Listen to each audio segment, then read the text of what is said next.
All right. So yes, thank you. Thanks, Stuart. Thanks, Will. Thanks, everyone, for coming.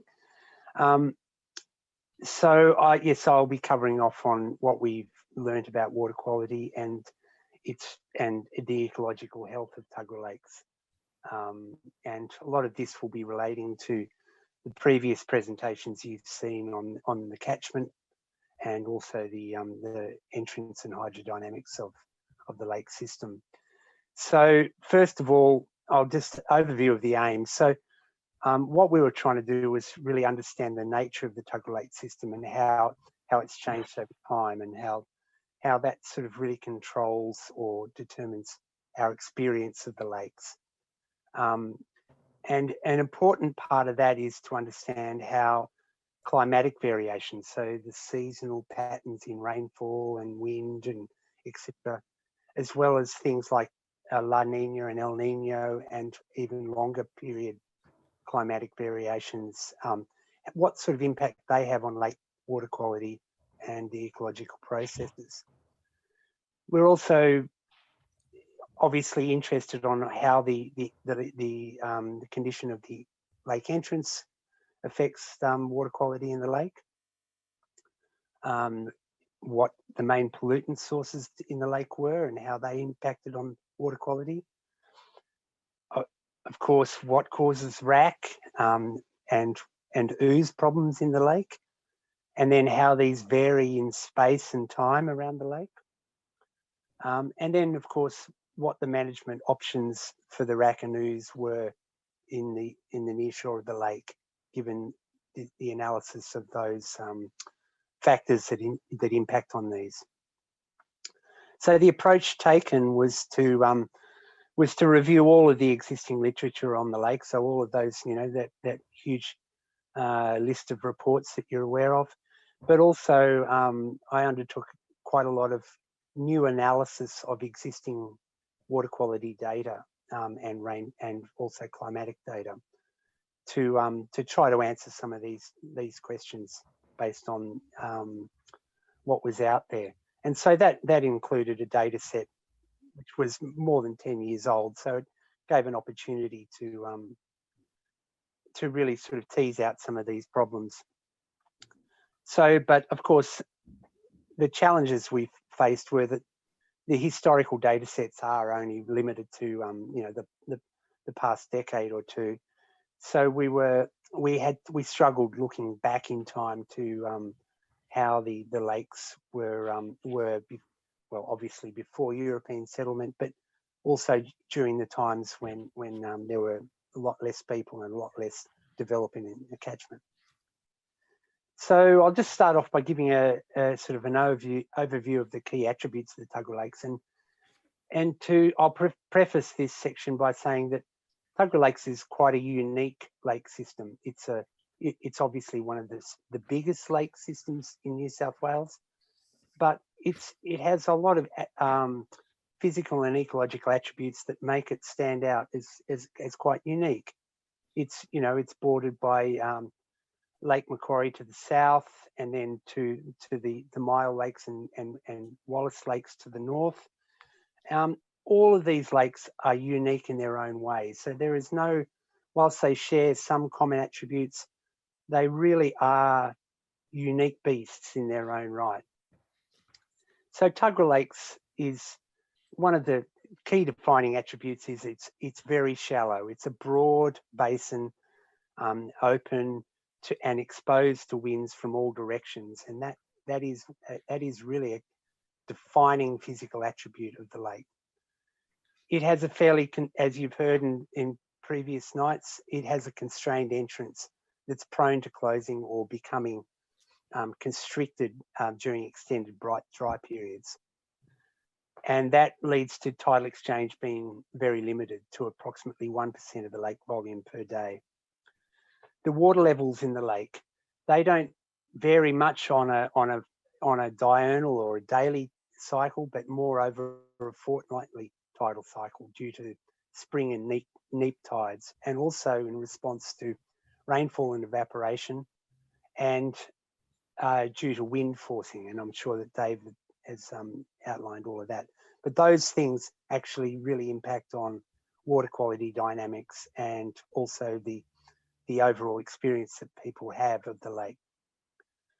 The freshwater flows are really dominated by floods from the major creeks. So if you quantify the total amount of fresh water that comes into the lakes on an annual basis, it's really dominated by Arimba Creek, Wyong Creek, and Wallara Creek. Most of that water is actually transported out into the ocean. It tends to skate over the lake basin because it's fresh and the lake is usually salty. So the less dense fresh water sort of forms a lens, which is transported out. There's also a lot of groundwater inputs that we're starting to learn about from the fringing catchments, the low-lying wetlands and fringing sands, and these are potentially very important. Those fringing wetlands and salt marsh habitats, due to the water level variation, they're really integral parts of the lake ecosystem. And the lakes really support a very extensive seagrass habitat, one of the largest and most extensive in New South Wales. And these seagrasses support diverse fish and bird life. So I'll just move on to a little bit of detail about the influence of climate. As I alluded to before, the lake water quality and ecology is really one of the major controls on this is seasonal and interannual and decadal variation in rainfall, temperature, and wind. These things, if we look at all of the water quality data that we have and analyze that as a function of time, either month or years, we can see very strong patterns.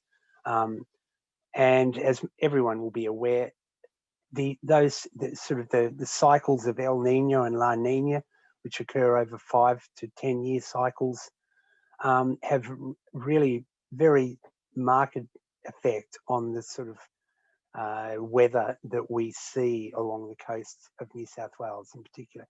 And that's no different in Tuggerah Lakes. But on top of that, we have these what we call decadal variation in climate, which is I've sort of highlighted the influence of the interdecadal Pacific Oscillation. It's a climatic phenomenon which interacts with that El Nino, La Nina to create extended dry periods and extended periods of flood-dominated conditions. So these sort of things really influence the way the lake system functions. And Angus, just to be clear there, by decadal you mean that's sort of a rhythm decades long? Yeah, so 20 to 40 years long. So we see, for example, we see in the climatic record of New South Wales, we see what are called flood-dominated and drought-dominated periods. So, for example, in the first part of the 20th century, we were in the midst of a drought-dominated period up until the late 1940s, and then we switched into a flood-dominated period. So that was the time when the 1950s floods, the major 1960s floods, the 1970s and the 80s. We had a much higher frequency of large flood events during that period. After that, we switched over into a drought-dominated period, which meant that the frequency and magnitude of floods diminished. It's not to say that there weren't, very large rainfall events. It just meant that they just occurred less frequently, and that's been observed in rainfall records along the New South Wales coast. So what this means in terms of being on the ground in a place like Tuggerah Lakes, due to the influence of these climatic cycles, the rain, temperature, and wind, the sort of things that you experience the environmental conditions you experience around the lake, such as rack and ooze accumulations. They're very different from year to year, and they, it may come and go at various places. It, may appear in a place for a couple of years and then disappear. So from the analysis of the available data that we've got to hand, we believe that this variation is in large part driven by these climatic cycles. And this obviously leads to a major challenge, because these climatic cycles have interacted with the incremental modification of the catchment since European settlement, and that really complicates our interpretation of anecdotal accounts of lake condition over time. So we have to nuance, or we have to sort of, when we look back at what the reports are of prawn catches and fish catches back in the 1920s, we have to think back and that has to be looked at in the context of what the climate was at the time, or the weather and climate was at the time. So just to touch on, notwithstanding that, what we did as part of this was to have a look at available anecdotal evidence and historical photos to try to get an idea of what the lake looked like before its current state. So in the 1940s, we're in the middle of this phase of growth of agriculture and forestry, largely within the rural catchment. There was sort of small urban developments springing up around the lake, and in this photo you can see a 1941 aerial from the war years of the Long Jetty region. So the road network was in, but really the density of housing was very low. So the clearing of the wider catchment for agriculture and forestry greatly increased the sediment and nutrient loads via the main creeks into the main lake basin. But the system itself, the lake system itself, was probably, relatively close to what it would have been in pre-European times. So you can see that along the Long Jetty shoreline, or the shallows of the Long Jetty shoreline, they were dominated by clean sands and exposed to strong tidal or wind currents along there, and that's evidenced by these sand ridges. This is all under the water, so the water is very clear, and you can see that the Long Jetty shoreline near shore is dominated by sand. The seagrass and macroalgae were really they dominated the shallow lake basins. So they were growing in much deeper water because of the clearer water allowed light to enable them to establish there. And of course, at that stage, the shorelines were very low gradient and sandy shorelines, and that was one of the key attributes of the system at the time. From the 1960s to present, that was really marked by really intense urban development of the lake fringes. So that greatly increased the sediment and nutrient loads to those fringing or nearshore areas, and what we witnessed was a rapid increase in ecological impacts. So, excuse me. So we saw the cumulative impacts of catchment erosion and sediment to the lake basin caused much higher turbidity or cloudiness of the water. That reduced the light penetration through the water and caused the seagrass to migrate into those shallow regions. So now we have in 2020, all of those shallow shoals are now colonized by seagrass and macroalgae. That increase in urbanization has really greatly increased the nutrient inputs to that nearshore zone. And one of the features is that virtually every street has a stormwater drain discharging into the nearshore zone. And you basically, so every small rainfall event runs off and discharges nutrient-rich and sediment-rich water into that nearshore zone. And significantly, that combined with the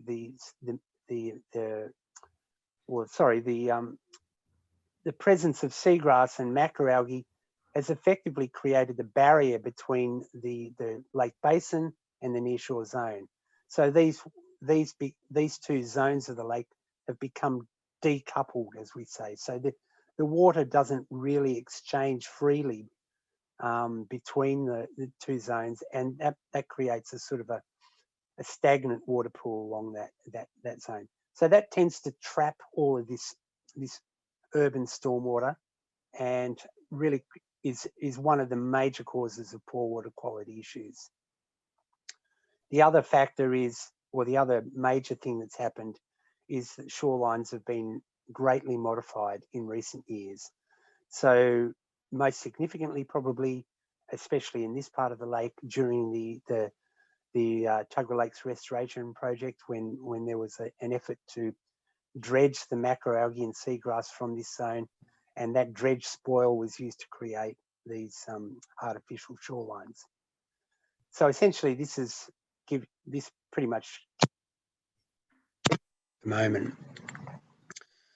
I'll move on to the influence of the entrance on the water quality. So for this, we utilised, or to assess this issue, we utilised that 15-year data set that I alluded to at the beginning, and I had a look at, we were able to have a look at the water quality dynamics during the periods when the entrance was well and truly open, so tidal exchange was good, and compare it with times when the entrance was effectively closed or effectively closed, such as from mid 2018 to the flood in early 2020. Yes. Anyway, so during the open entrance conditions, ocean exchange is in that entrance channel shown in this picture is quite good. So it causes that to be dominated by oceanic water, as people will be well aware. The tidal exchange in the lake basin is considerably less, and it causes just a gradual increase in salinity over monthly timescales, but there's really no measurable impact on any other water quality parameters such as turbidity or nutrients. And the reason for this is because wind-driven resuspension of lake sediments is really the main driver of water quality in the lake basin, outside of those, brief flood times. The tidal exchange. Sorry, Angus. Wind-driven resuspension. Just make sure we understand what you're referring to there. Oh, okay. So what I'm referring to there is I said before how wide open the lake basins are. So basically, any of the prevailing strong winds set up quite large wind waves on the lake, and people will be well familiar with this in the afternoon on a windy nor'easter or a sou'easter. The waves on the main lake basin become quite large, relatively large, and because the lake basin is quite shallow, that wave energy tends to stir up the bed, the sediments at the bottom of the lake, and that causes turbidity or cloudiness in the water. But it also increases nutrient concentrations, and also things like microalgae concentrations. So that process of what we call wind-driven resuspension is really the main, as we would measure it in that lake basin. And I told you before about this concept of decoupling between the lake basin and that nearshore zone. People will be probably well aware of the fact that on a windy day, the nearshore zone can be quite clear, whilst out in the lake basin, it's very clear and calm, whilst on the lake basin, it's quite, there's large waves and the water is very cloudy. That basically is due to that decoupling and the dampening effect of the seagrass and the rack barriers on that wave energy. And due to that effect, the tidal exchange through the entrance really does not influence the water quality in the nearshore zone, and we have quite a decent, large data set to demonstrate that.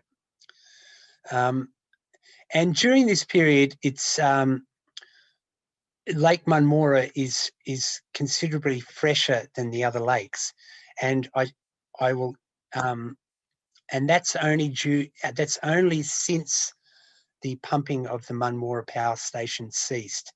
So that basically is due to the fact that the Budgie Channel is not hydraulically efficient enough to sort of couple the lakes in terms of water quality. And without that, and again, just to be clear, but in that statement, when you say is fresher, is that basically saying less salty? It's not about water quality, but about salt. Is that? Yes, thank you, Stuart. Yes, so I'm trying to be too brief here. Yeah, so it's less salty. So basically, it's not as affected by tidal exchange as the other lakes. So it's not as the input of salt from the ocean is less in Lake Munmora during that period. During the closed entrance period, what we saw in the data was that lake levels increase and salinity decreases, so the lake becomes fresher in response to just incremental inputs of rainfall and creek flows. And during this period, the conditions in Lake Munmora become very similar to the other lakes. So I'll move on to rack and ooze around the lakes. So everyone will probably be well familiar with the various issues and the way this is expressed around the lake. And what I'd like to do here is to sort of really highlight some of the main physical forcing attributes or factors that affect the way, the things that we see around the lake in terms of these things. So the first thing is shoreline aspect, that is which direction the shoreline faces, and the wind climate. And in wind climate, I mean the direction and wind direction and strength. Those two factors really strongly determine the localized susceptibility to poor water quality, rack accumulation, and ooze development around the lake. So in these two examples, you can see in a shoreline that faces due southeast, as in this photo on the left, it's open to a lot of wave energy from those strong southeast winds. So what that tends to do is to really force the rack up onto the shoreline, as opposed to shorelines that are much more protected from wave energy. The rack tends to accumulate in the water against the shoreline. So, and one point to be made here is that wind direction and strength varies seasonally and interannually. So again, going back to that slide I showed, climatic controls, the nature of this forcing factor, as we say, varies in time, and so in some years, we might have a prevalence of northeast wind, really strong northeast winds, that will affect those shorelines that are exposed to those winds. in a different way to the other ones, and vice versa for southeast years where southeast winds predominate. Obviously, the shoreline gradient plays a really important role in terms of whether material is trapped in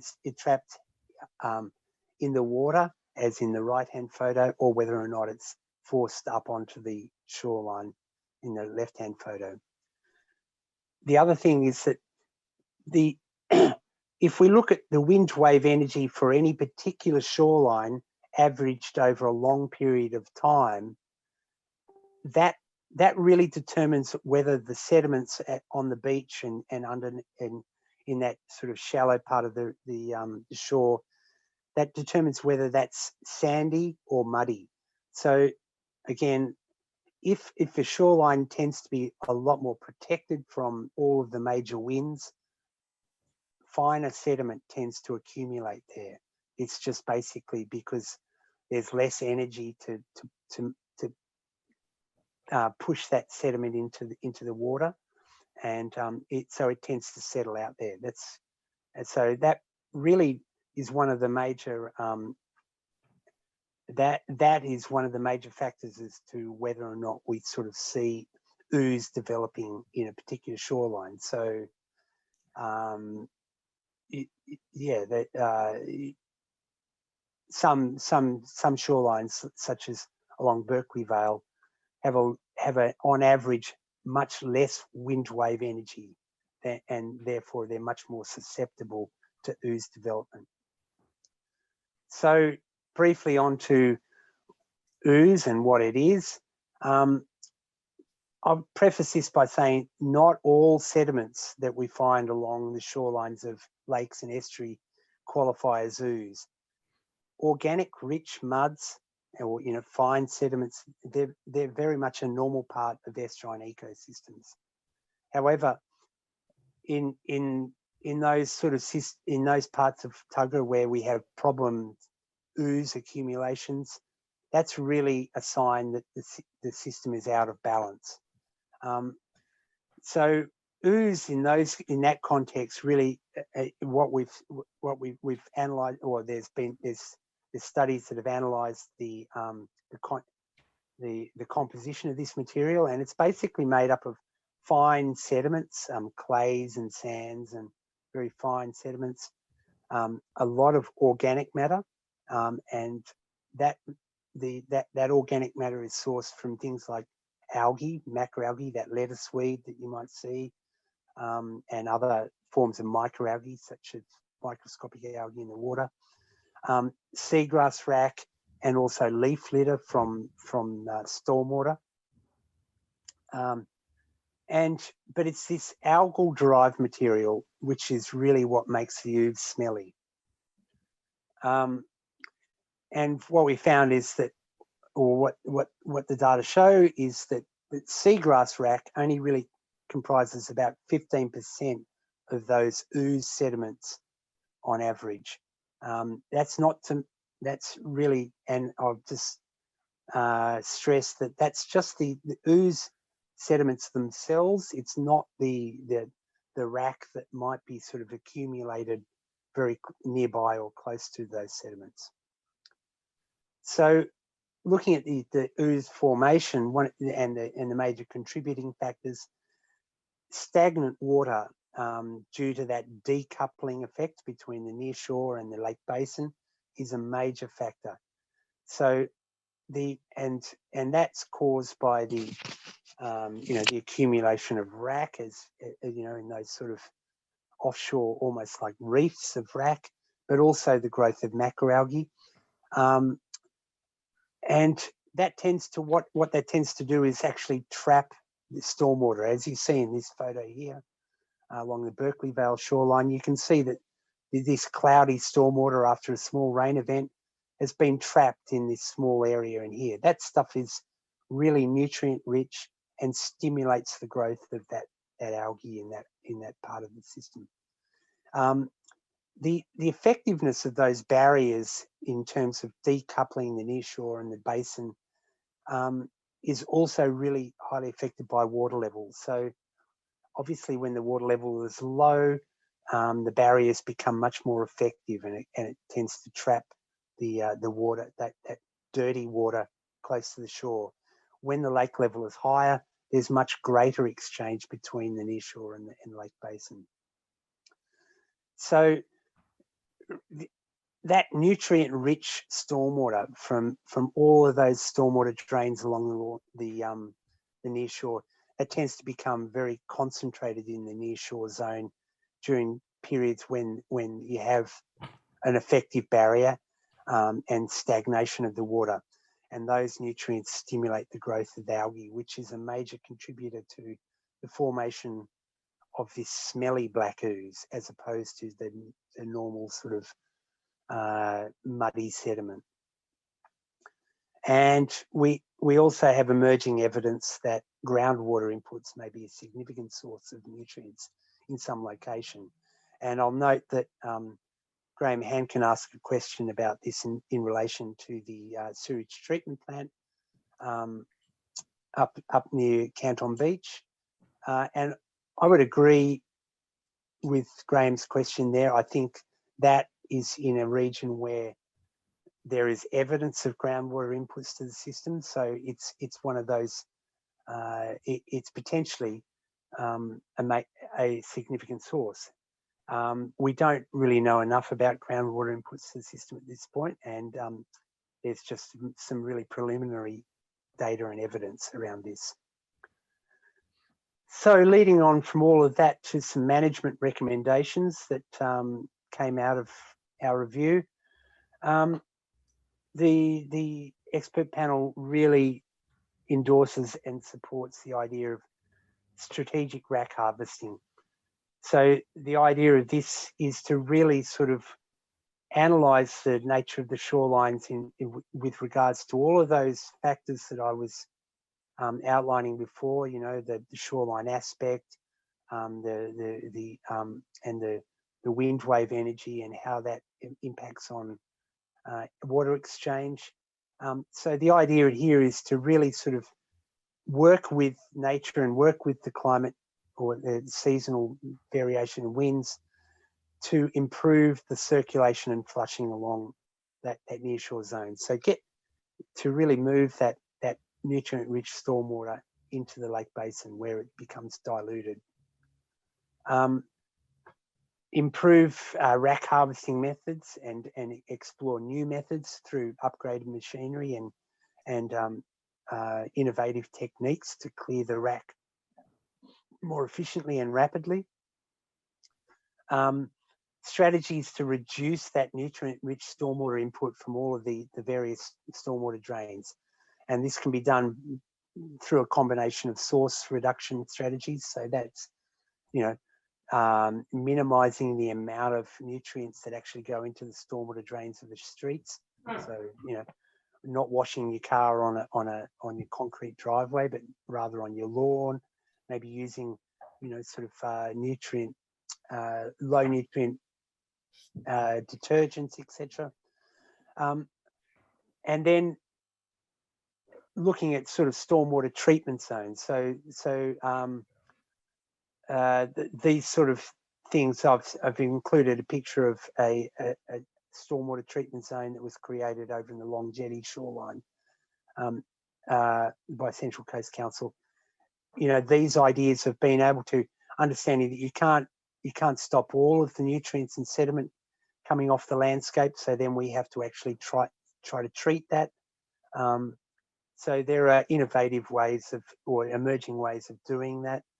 Obviously, given the really huge area of urbanised shoreline, this is hugely costly, but nonetheless. And also exploring opportunities to redirect some of the stormwater flows from those fringing urban catchments into the main creek channels, so Rimba Creek and Wyong Creek. And so that those nutrients end up in the lake basin where they have far less impact than when they get concentrated in that nearshore zone. And another thing is to continue to try to improve the resilience and function of the nearshore zone. So that photo is an example of an attempt to do that. Various attempts to regrade the shoreline, rehabilitate salt marsh, other examples. And I think there's room for improved monitoring of lake conditions, and also the performance of management initiatives. There's through the new emerging generation of smart sensors, so telemetered loggers, so that allow you to actually have observe water quality in real time. And also through the continued employment of citizen science. There's some really great data sets that are being collected by various citizen groups around the lake, which really help us understand where the main hotspots are in terms of pollutant generation and degradation within the lake. But also that, again, citizen science can help through emerging technologies such as drone imagery and actually just reporting on localized conditions. All of this information really helps us to better understand the nature of the problems, because I guess I would make the point that while we've tried to really analyze the available data, and I think we've come up with some very strong conclusions, there's still a lot we don't really understand about how the system works, and so ongoing monitoring, I think, is essential. And as part of that, really, that this information and this sort of process really needs to continue to engage the community. I think there's a huge role to sort of for the community to play in terms of helping us, helping scientists like myself and the expert panel better understand the lake, but also to improve the understanding within the community of how the lakes function and what a unique system they live on and enjoy. So at that, I'll stop rabbiting on and hand it back over to Stuart. And yes, thanks, Angus. Excellent. So yeah, good. Thanks for that. And lots of good comments and questions coming in there. So I want to dive straight in. And just on that last comment you made about community engagement and community being able to provide information, I can see one individual who'd be very keen to provide information about RAC management. Just in chat today, not mentioning any names, Dave Eaton, but look, fair point. And I want to go to that as the first question, just because we sort of ended there. And there's some people have been asking tonight, and people have been talking the whole year about what do we mean by RAC harvesting, and is harvesting a good thing, and how do we know? You've talked about tonight improved harvesting. Could you just talk a little bit more about what you mean about that? What do you think RAC harvesting looks like? And for some it's a controversial thing. So could you just talk about that a bit more? Sure. So I'll start by saying that RAC is a natural phenomenon within the lake system. We have a shallow lake system which supports as I said, one of the largest seagrass stands along the coast of New South Wales. RAC is a consequence of having seagrass. So and it plays an ecological function, but we recognise also that due to a combination of shoreline modification and other factors, the RAC isn't really being distributed like it was naturally. So there is definitely a role and for RAC harvesting. So RAC harvesting is basically the collection of RAC and exporting that RAC out of the lake system. So that's traditionally been done by the harvester that moves around the lake, and also in other times by the use of a truck saw, which is sort of a waterborne type of tractor. But essentially, when I allude to strategic harvesting, what I'm meaning is that we harvest, we create, first of all, we create some areas of the lake where rack is allowed to accumulate and form its natural function.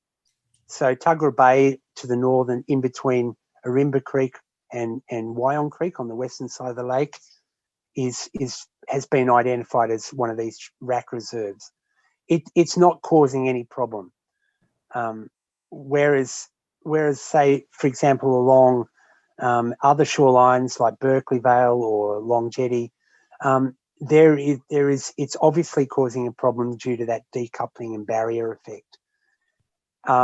So the aim with the strategic harvesting of that rack is to move into is to harvest rack from there and reduce that barrier effect when that shoreline is more likely to be influenced by winds that will force water currents along that shoreline, and therefore create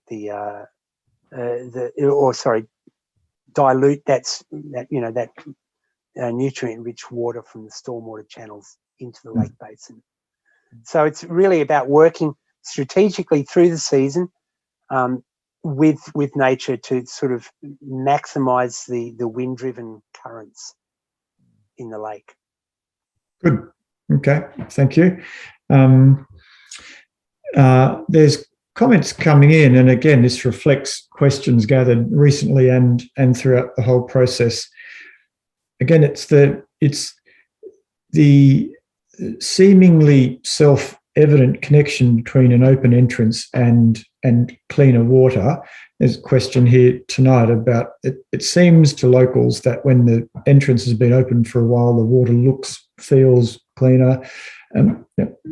You've talked a little bit about that. I'm interested, can you talk a bit more about the connection between entrance being open, not open, and water quality? Can you just sort of unpack that a little bit more?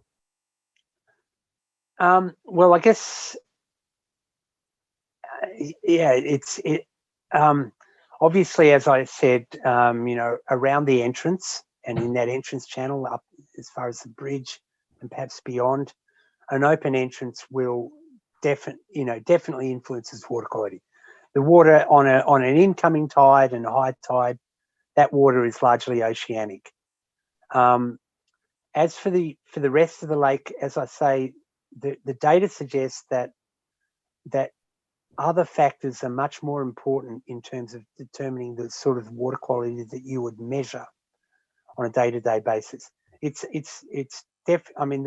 only measurable thing that we see in the data is a gradual increase in salinity within the lake basin whilst the entrance is open. The sort of water quality that you see on any particular shoreline, whether it be Canton Beach, Long Jetty or Berkeley Vale or Tumby, that really has more to do with how the winds and rainfall and lake level has been over the preceding 2 to 3 months. So, for example, if we look at the water level since the entrance opened, due to the big flood in early 2020, the water level has been much higher than it was prior to that. So that barrier effect that I was talking about, that decouples the basin from the nearshore zone, was much less during that period. So you're probably around the lake, you were much less likely to see those sort of bad water quality and ooze type problems developing during that time. So are you saying then, I think you are, that if the lake level is a little higher, when the lake level is a little higher, that decoupling is less, the shoreline water looks a little cleaner or is a little cleaner, is that? Yeah. So if you look, you think there's the barrier and here's the water level. When the water level's low, the water inside the barrier is, it's trapped and stagnant. And when the water level rises, there's greater opportunity for some exchange with the lake basin between that barrier. So what I'm saying, and what I'm saying that is, there are a lot of factors at play, and those factors vary around the lake, and certainly, the sort of that spring neap tidal forcing that causes the lake level to vary over a fortnightly period. And David can step in here, but that the amount of fortnightly level variation really relates to how efficient the entrance is at that time. So if the entrance is very constrained, that fortnightly tide is going to be less than if it's really open. Yeah, David, would you like to step in there? I guess my opinion on that is a bit mixed, because obviously when the thing's completely closed, you don't get any fortnightly tides. No. It seems like there's a real sort of sweet spot where you will get that variation, where it's enhanced. If an entrance is like incredibly open, you don't get that variation. Right. It's a if you want to get technical about it, it's known as tidal pumping, and the more constrained the entrance is, the more that tidal pumping effect will be seen. But there's a limit to that. If you close off the entrance too much, then you don't get that. So if it's completely closed, of course, there's no tidal variation inside. Yeah. So I mean, I guess that I was trying to oversimplify things, and but it really goes to my point that what we observe around the lake is due to a complex interaction of lots of different factors. Okay. And the thing I noticed tonight, and I've seen various presentations from you over the years, but it struck me really for the first time. Maybe I haven't been paying close enough attention. Your picture from the past, the 1920s or whenever it was, the water was clear, water quality was good, the lake, the entrance was natural, and it's never really struck me before. And there's a lot of concern about training the lake in order to improve water quality, and it's just struck me tonight that in the past the entrance has been untrained, and yet the water quality was good then. So make of that what you will, but that's my own realization. Just from I'll just provide a little bit of information. The entrance was completely closed at the time that 1940s photo was taken. So there was a period for about 2 to 3 years, I think, David, when it was completely closed in the early 40s. So essentially what we were looking at in that 1940s photo is the system in a very different or alternate state. It's sort of the culmination of, or the combination of various pressures in subsequent decades has caused a fundamental shift in the system state. So the turbidity in the lake basin is increased, so that seagrass has moved up, and all of those things that I described. Yeah. Okay. So interesting. Some comments. Again, this has been an issue that's come up a bit, and again tonight is the power station. You briefly touched on the power station, its closure, and any impact. There's been some questions about has that changed the thermal properties? Has that had any impact on the seagrass? What do we know about that? Has there been any impact? Has the closure of the power station had any impact on water quality as you've seen it? Well, as I said, it has definitely the shutting down of that circulation, due to the cooling water intake from Lake Munmore and discharge to Budgewoi, that has tended to decouple Munmora from Budgewoi in terms of exchange somewhat, so that, as I said, Munmora has become less salty whilst the entrance is open. In terms of other water quality properties, there's really not enough evidence to suggest that there has been.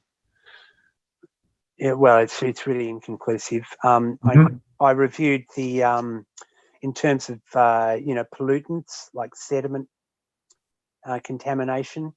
There was a Cardno report done in 2014 that looked at sediments in the ash dam and in various parts of the system close to the power station, and I think they found that all contaminants were below the guidelines for the protection of aquatic ecosystems, with the exception of one instance of higher copper.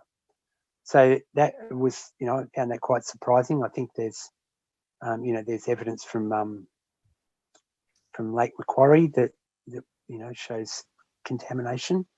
But yes, there's no real evidence from Munmora. Okay. So I think there has been in the past issues with water quality in that cooling water channel, and certainly that was highlighted as an issue. Okay, all right, good, thanks. And I'm just turning my eye more to these questions, and I know Tony's been very patiently over 3 nights asking questions, and seems he's asking what seems to be a self-evident thing, that if the entrance is open, doesn't that mean we get more nutrients and rack and stuff flushed out of the lake? It seems that feels logical. So again, how would you respond to that?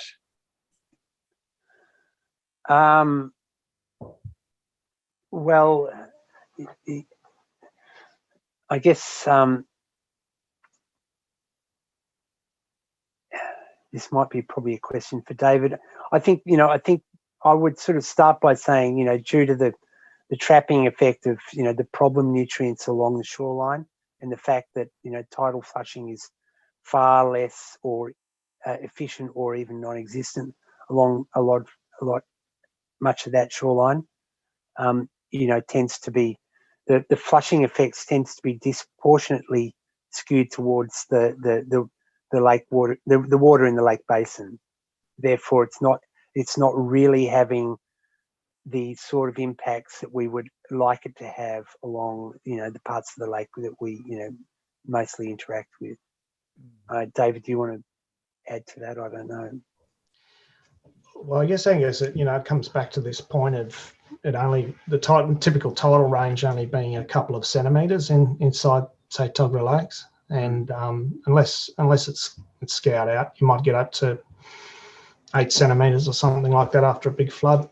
It's still not a huge exchange, so we're only looking maybe up to 3, maybe 5% in best conditions. Mm-hmm. So the question is about whether we can improve it enough to affect what's going around the near shore. And based on your observations, Angus, my understanding is that it's not enough. And the stuff that I've seen from looking at the way that the lake changes during a flood, it just seems to dominate everything. The amount of volume that's getting exchanged coming off the catchment and then going out through the entrance after a flood is much larger and more dramatic than what we get on each tide. Yeah. Thanks. So I just there's some questions from earlier on, and I just want to make sure we get to them. There's a number of people asking in a number of ways about things flowing in, and I don't know, Angus, the extent, we heard from Nicole the other night about the catchment issues, and these are relevant to that. But people are talking about nutrients getting into the lake through leaking sewers from the sewer works. Someone else has mentioned Kangiangi, the rail maintenance facility. Tony's talking about nutrients through the creeks. How significant are these ultimately to issues of water quality, these sorts of things? Well, all of them, any point sources I think are very, very important. So, discharges of, stormwater drains are a point source, but things, I think the groundwater, I think, as I alluded to in the presentation, groundwater is potentially a very significant issue, because that is a major pathway of pollutants into the lake, especially during times outside of floods. So we know that in the 80s and early 90s, there was a huge issue with macroalgae blooms along Canton Beach that were documented. That was found to be due to the leakage of that. At the time, Canton Beach was on septics, those macroalgae blooms were found to be associated with the leakage of nutrient-rich septic effluent through those very permeable sands and into the nearshore zone. So that sort of thing highlights the importance of understanding where those groundwater pathways are. I just sort of make the point, going back to what David said as well. If you look at the wider catchment, the vast bulk of on an annual basis, on a yearly basis, the vast bulk of material that comes into the lake system occurs during these large floods, and most of it tends to skate out through the entrance and out into the ocean. A certain amount is obviously retained in the lake basin, and then that's distributed, very quickly mixed by these wind waves, and wind-driven currents, and then that material is then sort of reworked. But it's, in terms of what we observe for most of the time through the year, it's these smaller inputs, these little pulses of nutrient-rich or pollutant-rich groundwater and stormwater, and discharges. That's really what makes the difference. Okay, thank you. And there are some questions, and this is, I guess, more for Nicole as well. But I just wonder if you have an opinion. Given the planned future development, what do you think is the connection between how planning is done, might be done, could be done, and the sorts of things you're seeing as impacts on water quality? How do you see those? Are you able to comment on that?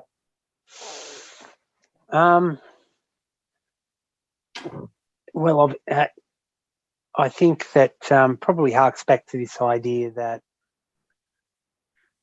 those various management strategies, we really want to try to design our urban landscapes in a way to minimize the generation of pollutants. So, water sensitive urban designs, sort of permeable stormwater drains, and I would say that probably avoid the situation where we have, urban developments discharging into that nearshore zone. So really discharging into the creeks is probably via, appropriate treatment devices is probably the only way I can see of minimizing the impacts of urban development into the future. Okay. Sure. That's fine. And I don't know, Will or Dave, Will? I was just interested. There was another question there. There's two others that came earlier in the piece that I thought I'm interested to hear Angus's answer to. One was around if we fixed it, if we fixed up the groundwater foreshore, Angus, do you think it might go back to bringing the seagrass in the middle? Which is one of Greg's Howard's questions before, or do you think it's pretty hard to recover to what we've got now? I think there's a lot of resistance. It's one of those to going back to that way, because what we've got now is the sediment, the fine sediment that's accumulated in that lake basin is stirred up on every wind event, and that turbidity just basically means that there's not enough light for the seagrass to move down into that lake basin. So it's hard to I get think back. Yeah, it's very hard to get back. It's what we call, there's been a state shift in the system. It's flipped from one state to another, and it's very, you've got to push the ball back over this big hill for it to actually fall into that other state. But it's but that's not to say that we can't improve. We can't strive for a much more healthy version of what we have at present. So, and that's where the the strategic rack harvesting and all of these other things that we've been talking about. And there was another question along the same lines. It was early in the piece. It long with regards to harvesting of rack and council work on rack and everything else. What would you suggest individuals could do to assist in improving the lakefront or actively promoting better lake frontage and the way they're working right now? I think that I think that there is. I think there's if that wide scale subscription to this concept of strategic rack harvesting, and citizen science in terms of monitoring the rack dynamics, and if we can report that back to council to help that strategic rack harvesting plan evolve in real time. So that's one thing. Probably, I think a certain amount, this is probably, I think there's a certain amount of acceptance of the lake, the beast that it is. So that, acceptance of rack and that we will never actually get to a sort of we'll never get back to the 1940s or pre-1940s, one. So the lake is full of seagrass. That is, provides an ecological function. It's a very valuable ecological function. Rack is part of that. So there are certain, I think there's a certain amount of acceptance of the lake, the unique features of the lake, which would help. So that would help, people be sort of more supportive of the directions or that strategic rack management issue, rather than being very reactive. I know that I'm not answering your question in terms of what they can do on their foreshore. I think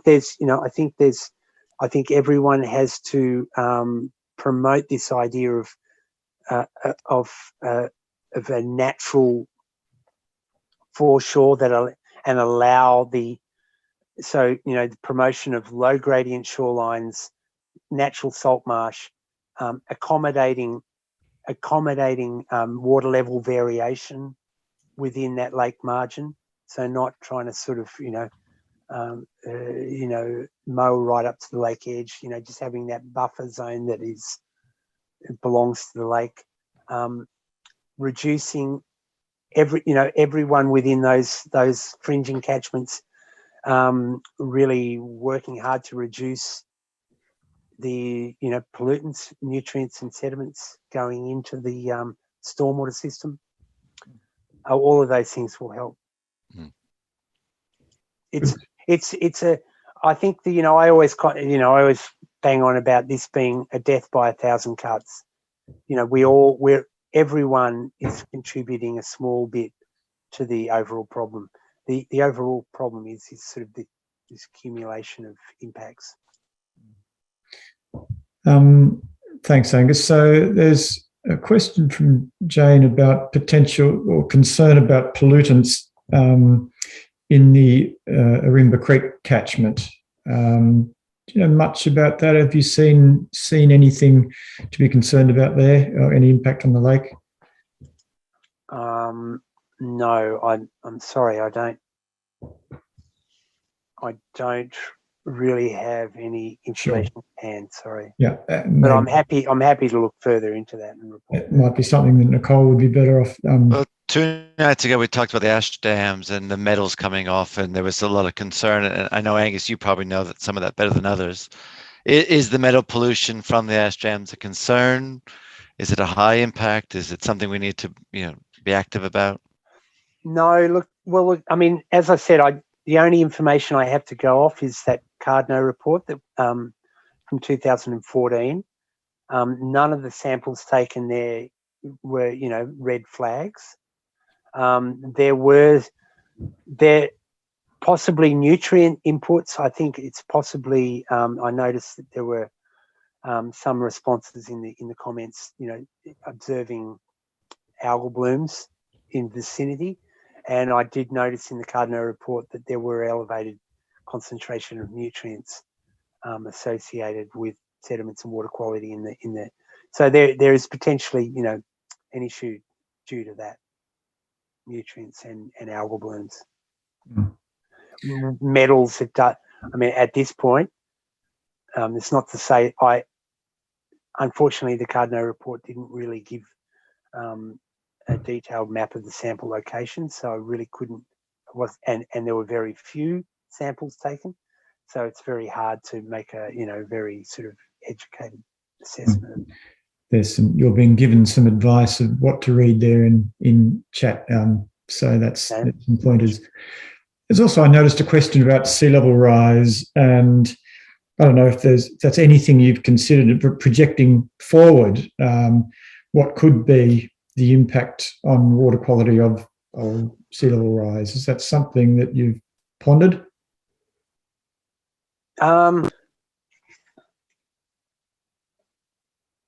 It's not something that we've really comprehensively assessed. I know that from the coastal inundation mapping, we could well end up with the second entrance up at the Budgie sandmass.